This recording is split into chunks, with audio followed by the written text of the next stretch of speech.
Hi friends, எல்லோருக்கும் வணக்கம். அடுப்பத்தை வச்சுட்டு ஒரு கடாய் வச்சுருக்கேன். அந்த கடாய் சூடானதுமே 100 கிராம் அளவுக்கு நெய் உள்ளார சேர்த்துக்கிறேன். அந்த நெய் சூடானதுமே முந்திரியும் திராட்சை இந்த அளவுக்கு எடுத்து சவக்க வறுத்து தனியாக எடுத்து வச்சுக்கிறேங்க. அதே கடாயிலேயே மீடியம் சைஸ் உள்ள தேங்காயும் துருவி உள்ளார சேர்த்துக்கலாங்க. இந்த பச்சை வாடெல்லாம் போகும் பாருங்கள், அந்த ஸ்டேஜில் வெள்ளை ரவை 1/2 கிலோ அதையும் உள்ளார சேர்த்துக்கலாங்க. இதுவும் கோல்டன் ப்ரௌன் கலர் வர வரைக்கும் எல்லாத்தையும் வறுத்துக்கலாங்க. 4-5 ஏலக்காவும் தட்டி உள்ளார சேர்த்தாச்சுங்க. 1/2 கிலோ சர்க்கரையும் சேர்த்தாச்சுங்க. சேர்த்துட்டு நல்லா கிளறி கொடுத்துக்கலாங்க. நல்லா கிளறி கொடுத்துட்டு இது கோல்டன் ப்ரௌன் கலர் வரும் பாருங்கள், அந்த ஸ்டேஜில் முந்திரியும் திராட்சையும் வறுத்து வச்சுருந்ததை சேர்த்துக்கலாங்க. சேர்த்துட்டு ஒரு மிக்ஸ் கொடுத்துட்டு இப்போ அடுப்புலேருந்து கடாயை இறக்கி வச்சுக்கலாங்க.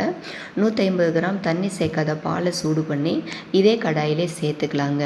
சேர்த்துட்டு அந்த கை பொறுக்கிற சூட்டில் கொஞ்சமாக எடுத்து இந்த கை விரல்கள் அழுத்தமோ கை உள்ளங்கை அளவு அழுத்தமோ கொடுத்தோம்னா இந்த ஷேப்பில் ஒரு உருண்டை கிடைக்குங்க.